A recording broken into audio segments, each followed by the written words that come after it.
Hey guys, and welcome back to this channel. In this video I'll be showing you guys how you can basically create an event on your Discord server. So only people who have permission to do so can create it. Go to events and select create event. Select either voice channel or text channel. I'm just going to select voice channel and I'm going to select the channel. Select next and select your event topic, for instance Taylor Swift karaoke party.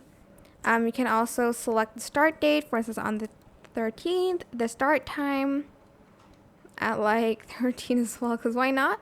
Select the event frequency, does not repeat, or maybe repeat on Saturday and whatever, and add in description, blah blah blah, and here you can upload a cover image, and then select next and select review and then select create event. I'm not going to do that though, but yeah, that is how you can do that.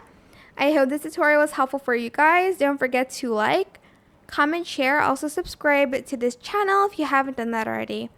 If you have any more questions, just leave it in the comment section down below. I will try my best to answer them all for you guys. And if you found this video helpful, please click the thanks button above the description box down below. Thank you so much for watching. Bye.